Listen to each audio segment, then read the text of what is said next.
Good morning. Welcome to NASH Matters. I'm Kelly Ford, and with me this morning is Rhea Wong, the Executive Director of Breakthrough New York. Good morning. Thank you for coming in and Thanks talking to us about what you do. Tell us what the mission of Breakthrough New York is. So Breakthrough New York is actually one of 27 sites around the country. We are a college success program that identifies high potential, low income middle school students and supports them for 10 years to and through college. Wow. And so right out of sixth grade? Right out of sixth grade. And we provide tuition-free summer programs, after-school programs, SAT preparation, internships, college guidance, you name it, we do it. And with the ultimate goal of their graduating from college. We, oddly enough, have had a lot of organizations like yours on NASH Matters recently. It'd be interested to know what you think sets Breakthrough New York apart from others like it. That's a great question, Kelly. So I think there are a couple of key things that differentiate us. The first is what we call a students teaching students model. So what that means is that we hire college and high school students from around the country to teach in our middle school program. We're a dual mission program. And we feel like that near-peer mentoring really encourages our kids to take that next step because they see people who look like them, who are from the same backgrounds and who attend the top schools in the country. And it makes them really feel like, oh, I can do that too. Mm-hmm. The second thing is that we have the long-term commitment to our kids. So to commit to our kids for 10 years is a really incredible thing, especially when we're talking to 11-year-olds at the time that they sign up. So really, it's their entire life, and we really believe in that long-term relationship building. And then the third piece I would say is that we put a lot of emphasis on thinking about the whole child. So it's not just about the academics for us; it's about the social, emotional learning. It's about character development. It's about creating good people, not just good students. I like the long-term relationship model because those are ages that 10 years. Is so huge as far as the changes. In sixth grade, you might think you want to be a doctor when you grow up, and you end up wanting to be a musician. Yeah, no, it's true. Well, it's funny because, as a kid, you have no idea. You don't know what you don't know, right? So all of them come in saying, oh, I want to be a doctor, a lawyer, or an MBA star, which, sure, why not?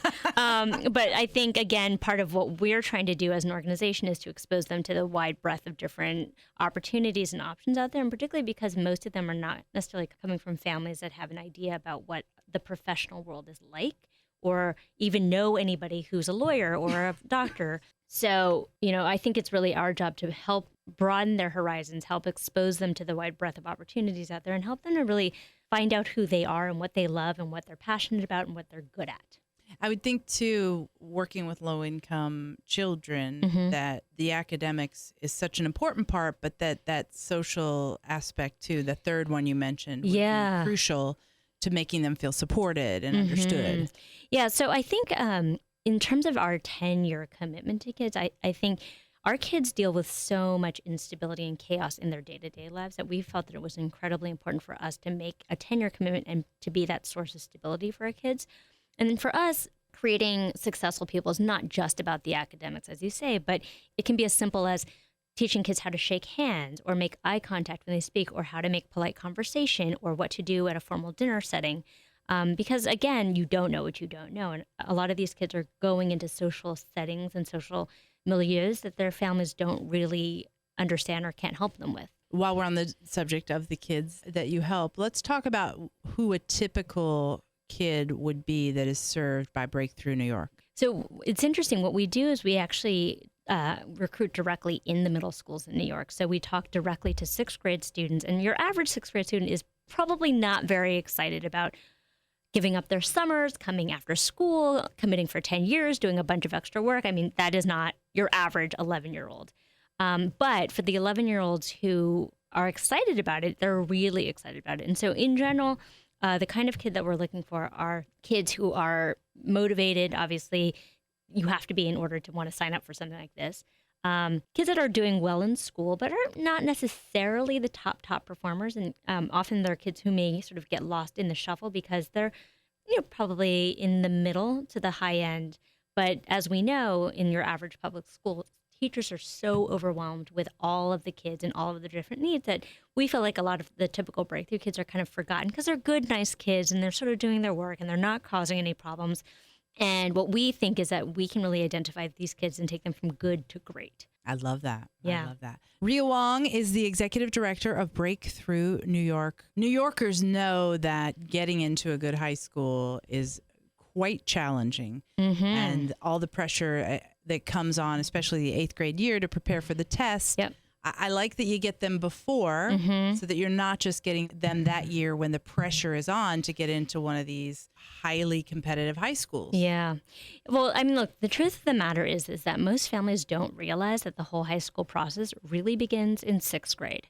And if you're not doing well in 7th grade, you can pretty much forget about getting to a good high school. And so I think part of the problem is that the process is so opaque that a lot of families have no idea about what they need to do. And by the time they figure out in 8th grade, going, well, maybe these are the things that need to have happened, it's too late because they didn't set it up in 7th grade. So we actually spend about 250 hours on just the high school placement process alone with our kids. And we started in the 7th grade. In 7th grade, we start talking about all of the different options available to them. We start doing test preparation with them, vocabulary building.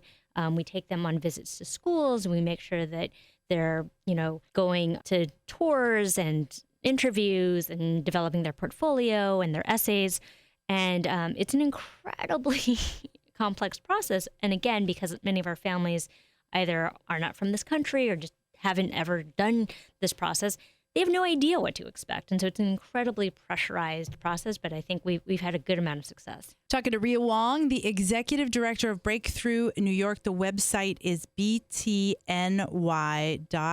Rhea, tell me about how much of a role do the families have in helping you achieve that goal, and what kind of anecdotes do you have around families understanding this whole 10-year process? Yeah, it's a great question. As part of the process, our kids have to submit a very lengthy application, sort of analogous to what you would see if you were applying to a private high school or to college. And as part of that process, we sort through everything. We're looking for kids who are committed, who have good grades, who have been recommended by their English and math teachers, but are also coming from families that demonstrate financial need, because otherwise our thought is, well, if you're from a family who could otherwise afford other opportunities, this may not be the program for you because we're specifically focused on low-income kids. That being said, we invite kids to interview, which as an 11-year-old, you could imagine is a pretty daunting thing to have a 2-on-1 interview. And we also interview their families separately so that we can really make sure that we're all 100% on the same page about this is a 10-year commitment. This is going to require a lot of work on your behalf, and we need to count on you as a partner. So while our families may not necessarily know the steps that it would take to get their kids to college, we at least have to know that they are with us and are motivated and want to do the right work thing. with you. That's and right. Try to coach them through it all. That's right. Yeah. You're so passionate about the program. Tell me how you got involved in it. So I was actually a Breakthrough student myself. So I was very typical of a Breakthrough kid. I was going to a not great middle school. I was sort of bored. I mean, I was a good student, didn't create a lot of problems, but didn't find myself to be particularly challenged. And I heard about Breakthrough, and my first instinct was, why would I go to summer school? Summer school is for kids who fail. I'm, a straight A student. And I got to then called Summer Bridge, now called Breakthrough. And I feel like I found my tribe. These were people who were like me, who loved to read, who wanted to go to college. It's sort of like finding your tribe.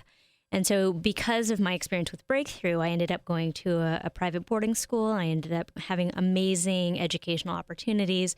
I ended up teaching actually when I was in high school and in college, which was an amazing leadership experience. And I just decided that it is my responsibility to give back to the program that helped me, and that I should open the door for other kids who are like me. Well, it's inspiring that you returned to the program, actually. And you're probably also able to talk to the students firsthand. Yeah, no, it's fun because I've literally sat in every possible seat there is to sit in this organization. And that's right. I think it comes across in a really authentic way for me to be able to say to the kids, like, look, I know this is hard because I sat where you sat a really, really long time ago, but I've been there and I understand. And yet, like, it's not an excuse. And still, you have to keep striving. Well, it also explains your passion and knowledge of the program. It really does. Yeah. Well, I mean, I feel very lucky to have found work that is so fulfilling to me and that hopefully does some good in the world. You clearly are a success story of the Breakthrough program. Tell me what your measure of success is for a kid who goes through the program. I think we really look at three main points, three main metrics. The first would be, are they going to a college preparatory high school? Because we know that the high school that you attend is so much a determinant of the kind of college that you'll attend. The next metric is how many of our kids actually go on to four-year college. For the last 2 years running, it was 100% of our kids who went on to four-year colleges. And then we actually implemented our college success program. And so officially as of February, we are a 10-year program to support our kids to and through college. And so in a couple of years, our metric is going to be the percentage of kids who have graduated college within 4 to 6 years. Tell me a little bit more about the College Success Initiative that you launched this year. Right. So when I first started at Breakthrough, we were a 2-year middle school program. And then we grew up into a high school program because we were noticing, gee, these kids they're really great and they're really smart. We got them into the best high schools and they're not doing so well. So we grew that up. And then over time, the same thing happened with college. It's great.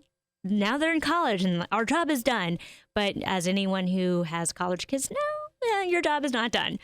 So a couple of years ago, I did an informal study and found out that about 59% of our kids have graduated within 4 to 6 years, which is not terrible compared to the national average. So nationally, 11% of first-generation kids graduate from college, which is a dismal statistic. Mm-hmm. Still in all, these were bright, motivated kids. They should be graduating at higher levels. And so we went to our funders and went to our board and really put a stake in the sand around, we feel like this is the most important thing we can do to change the trajectory of the lives of our kids. That's exciting. It's very exciting. We'll see how it goes. So as of last year, we launched the program as a pilot. We were very successful. So all of the kids that enrolled as freshmen continued to stay in college and are on track to re-enroll as sophomore year. We know that's important because in general, if kids do drop out of college, it's usually in the first 2 years. So they're on track, and hopefully we will continue to get them on track and make them not just prepared to graduate from college, but also position them to get jobs after college, because as we know, that's the goal. Yeah. Yes. Rhea Wong is our guest. She's the executive director of Breakthrough New York, btny.org. Another program that you recently launched was pairing donors with individual students. Tell me about how that works. So for $2,500 a year, you can underwrite the cost of a Breakthrough student attending the program. And so that provides all of the different expenses associated with it. So teacher salaries, supplies, books, food, classes, etc. And our hope is that we can get enough underwriters to sponsor one class of kids. That's exciting. Yeah. I didn't ask, is there a cost to participate? There is no cost to our kids. So it is totally tuition free for them, which means that we have to fundraise for all of the expenses, and which is why it'd be wonderful if we could find sponsors for our kids to underwrite some of the cost of educating them. So for people listening who might be interested in sponsoring or donating, and most importantly, participating, how does that work? Go to our website. All the information is there at btny.org. So we've covered most of your programs. The one we haven't mentioned yet is the brand new program you've just launched in the Bronx. And tell me why you wanted to launch it there. Well, that's a great question. So we know that the South Bronx is the poorest congressional district in this country.